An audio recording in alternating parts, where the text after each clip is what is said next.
The Seattle Seahawks move closer to an NFC West Championship thanks to a great performance from Zach Charbonnet and another performance by that suffocating defense. While for the Arizona Cardinals, this is a crushing, disappointing loss after such a promising start to the season. Welcome to Josh's Football Breakdowns, where we don't tell you what you're seeing, we let the film tell us what we're seeing. And what we saw on Sunday was a Seattle offense that had Zach Charbonnet putting up 193 yards from scrimmage, Geno Smith completing 80% of his passes, and the defense turning Kyler Murray over multiple times. Let's get right into it. We're going to pick things up with the Cardinals just past midfield on the first drive of the game. Arizona is going to fake the handoff to Trey Benson. And remember, the Seahawks did a great job of shutting down this run game a couple of weeks ago in Seattle.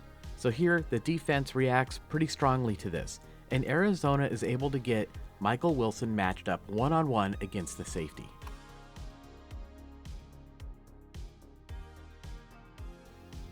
It's a touchdown on the post corner route, and Arizona had to be feeling pretty good about the start to this game.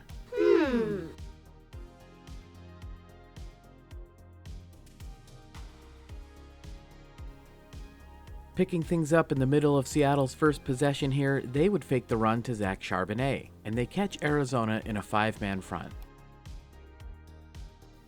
And the 5-man front seems to be winning, at least at first, but this is all part of the plan. The offensive linemen for Seattle allowed that penetration so they can get downfield. The Seahawks let those defensive linemen run themselves out of the play so they can get the ball to Zach Charbonnet with blockers out in front.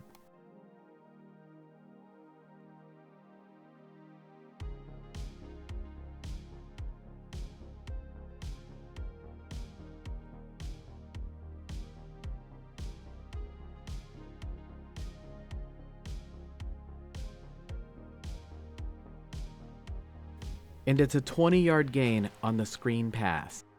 The play would lead directly to a Jason Myers chip shot field goal, which he would knock through, and the Seahawks get on the board, trailing 7-3. So Arizona gets the ball back, and they would like to expand on their lead. They have James Conner in the backfield, but they don't fake the handoff to him, so the defense knows this is a pass. There's nothing to hold those linebackers at the line of scrimmage, so Ernest Jones is able to get right back into position.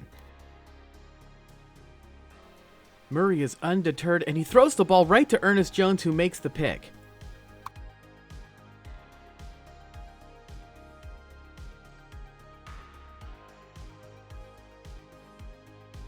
And if you're looking for some sort of high-level explanation of why Kyler Murray threw this football, I don't have one for you. I have no idea what Kyler Murray was thinking on this play. In any event, Seattle gets the ball in a great position to capitalize here.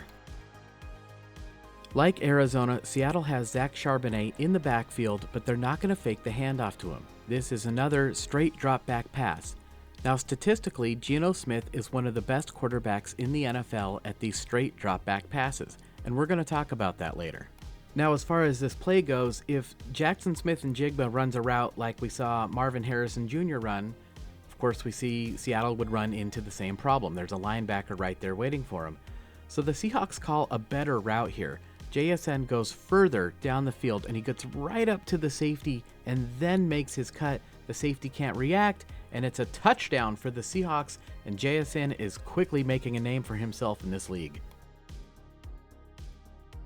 After the game, Geno Smith said the offensive line was, quote, phenomenal, and just look at this pocket Geno has to throw from.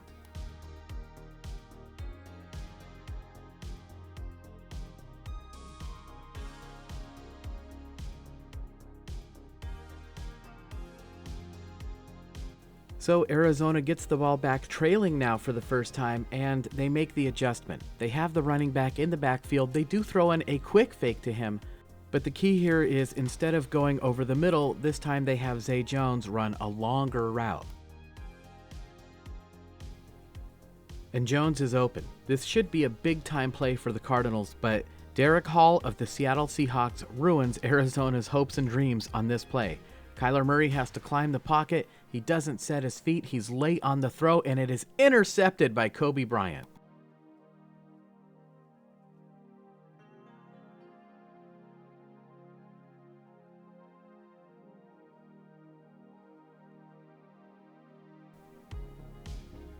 And from this angle, we get a great look at Murray's feet. Just watch, he never sets him. It's not great footwork, and again, he's late on the throw. Back-to-back interceptions by this Seattle defense.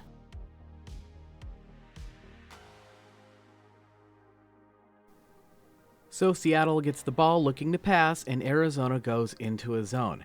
And the Seahawks have called a play to flood one side of the zone. And we spent a lot of time talking about this concept in our video we did of the Rams and the Bills game.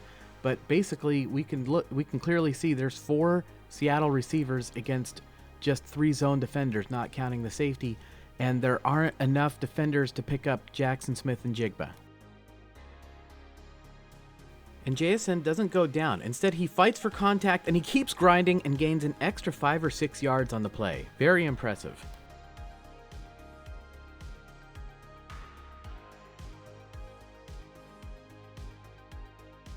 I mentioned at the top of the video that Zach Charbonnet had a great game on the ground. Well, here Seattle lines up with 2 tight ends in the formation. A.J. Barner fires off into the second level, while Pharaoh Brown comes over and picks off the defensive end. And that's the hole Charbonnet runs through. A couple things I really like about this play. The first is it looks like Budda Baker has the angle to come over and make the tackle. DK Metcalf is a little bit behind, but Metcalf never quits on this play. Watch as he keeps working all the way to the end. And number 2, the rookie guard, Sataoa Lumea. The Seahawks pulled him to act as a lead blocker on this play. And a lot of times with these big offensive linemen, they'll get 5 yards down the field and say, okay, I've done my part. You're on your own now. Not Lumea. He continues to work all the way down the field. Lumea throws a block, and DK cleans Budda Baker's clock. This team blocks.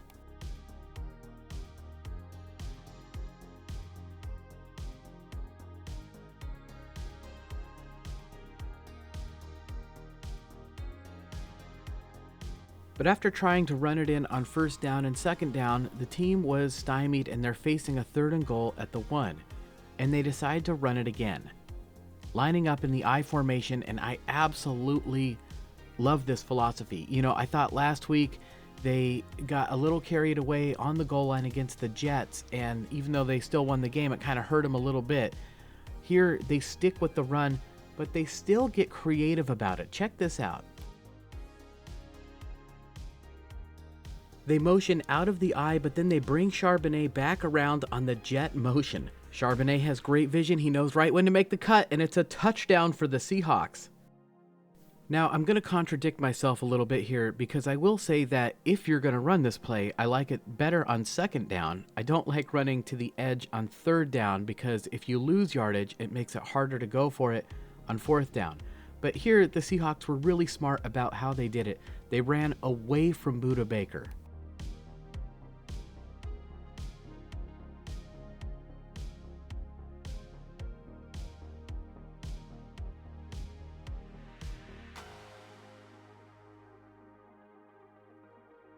And from this angle, we get a great look at Charbonnet's vision. Of course, he's a threat to get to the edge, so the safety has to beat him to the pylon, and Charbonnet makes the cut.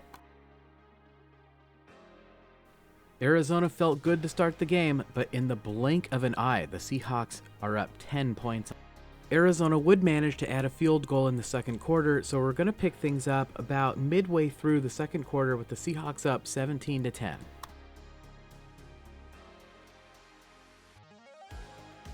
With Seattle facing a 3rd down and 10, Arizona decides to go all in. They send the house, a 7-man blitz. But this has the side effect of leaving JSN one-on-one. And take a look at Garrett Williams. He's lined up to the inside, but he's facing to the outside. So even though JSN is cutting to the inside right where he is, Jackson Smith and Jigba still wins here because Williams gets turned around. Geno is hit as he throws, but JSN makes a great catch and then turns upfield.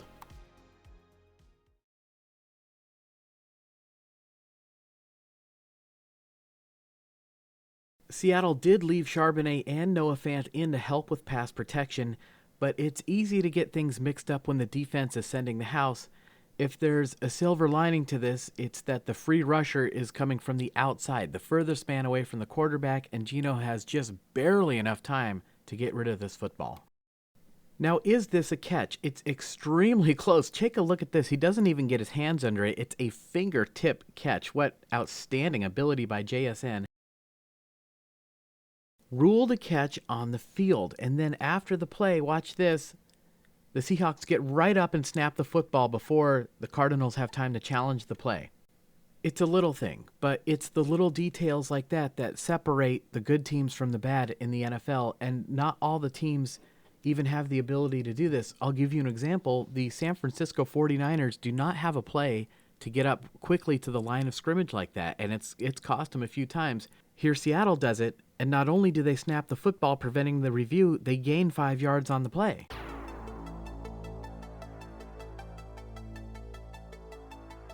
Well, Arizona has to be a little bit shell-shocked here, so the coaches decide to call a blitz, and they send the blitz to the right side of that offensive line, and this is really bad timing because Seattle is going to run to their left. In fact, we can even see they're actually pulling the right guard and the right tackle, and this is emblematic of the entire game.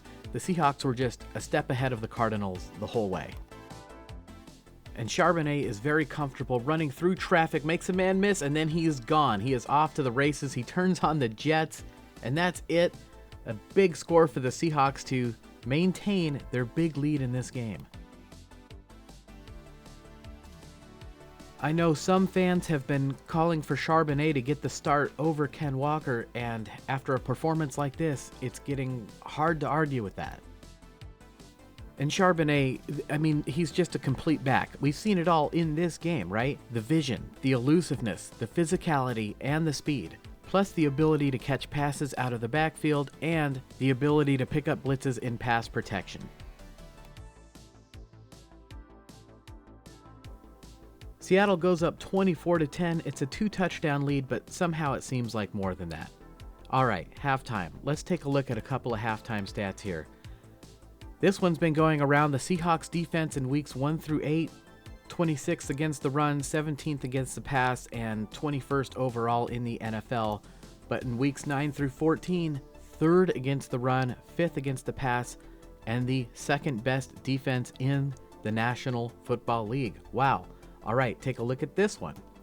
No player has more true dropbacks, non-play action, non-screen than Geno Smith does this season. On such snaps, he is 4th in completion percentage, 1st in on-target rate, 5th in success rate, 8th in first down and touchdown rate, despite seeing an above-average pressure rate of 35.5%.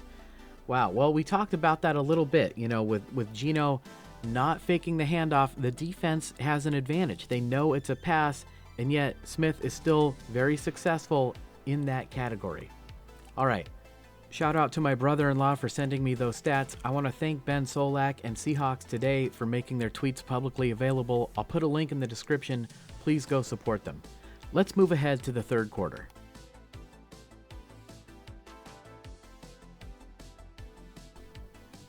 Okay, we see Charbonnet here, but again, they did not fake the handoff to him. So this is one of those straight dropbacks that we were just talking about, one of these types of plays where Geno Smith excels. And Arizona drops into a zone, and we see Mack Wilson heading out to the sideline. Now, I found this odd because there's no running back, there's nobody flaring out there, you know, threatening to enter his zone to that side.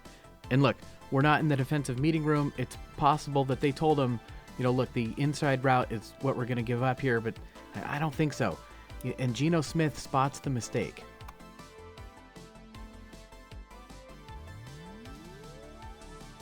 The play would lead to another Jason Myers field goal attempt. He's one of the best kickers in the league, and he knocks this one through as well. So Seattle extends their lead, going up by 17 points, a 3-score game now in the third quarter.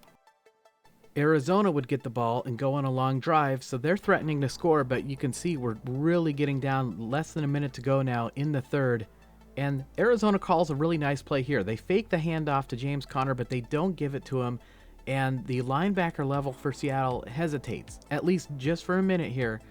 The defensive linemen get upfield, but then Murray shovels the ball back to James Conner. This is really quite crafty, and he takes it in for the touchdown. Arizona would also convert the 2-point try, making the score 18-27, still a 9-point game, a 2-score game as we move into the fourth quarter. Now, there's a lot from the fourth quarter. I'm not even going to bother to show you guys. You're really not missing out on much. There was a couple of ugly drives by Arizona, kind of marred by some penalties and even a missed field goal. And Seattle would get the ball and basically run out the clock.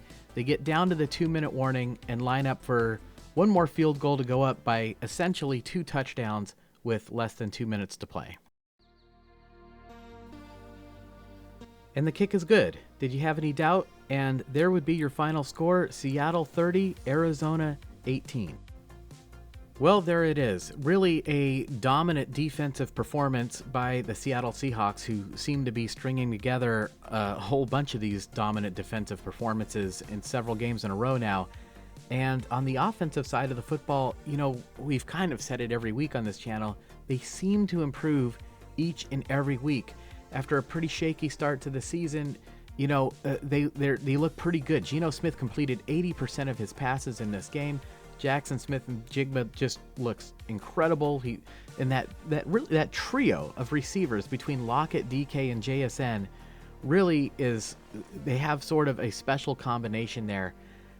We talk often about the 1-2 punch between Ken Walker and Zach Charbonnet, but when Ken Walker couldn't go, Charbonnet stepped up big time, having a career day and really making the case to become the starter in Seattle, as I said. Well, the Seahawks have really put themselves in excellent position to win the NFC West. They have a lead over all their rivals. They have tiebreakers against the Arizona Cardinals in the head-to-head category, and a better division and conference record than the San Francisco 49ers. They do have to worry about the Rams, and well, they have to face the Rams again, the last game of the season in LA. But if you're the Seattle Seahawks, is there any other way you would want that, right? You know, go slay that demon that beat you in your house earlier this year to go win the NFC West Championship. How awesome would that be? All right, everybody, thank you so much for watching. If you're new here and you like what you see, please subscribe and leave me a comment. I read every comment. And of course, I want to thank those of you who have gone the extra mile to help support this channel. Guys, your support allows me to take the time to do these videos right and give you the quality that you deserve. And of course, I want to extend an extra special shout out to our Patreon supporters. Guys, you are an essential part of this team. I could not do these videos without you. You humble me, you honor me. Thank you so much. All right, it's going to be the Seahawks against one of the other playoff teams in the NFC, the Green Bay Packers, in Seattle on Sunday Night Football. We are really going to see how the Seahawks measure up against one of the better teams in the NFL. What an exciting game that is going to be. And if Seattle wins, of course, they move even closer to clinching that NFC West crown. Wow. Well, I don't know what's going to happen in that game, but you know, we are going to be here to break down that film, and I will see you guys then.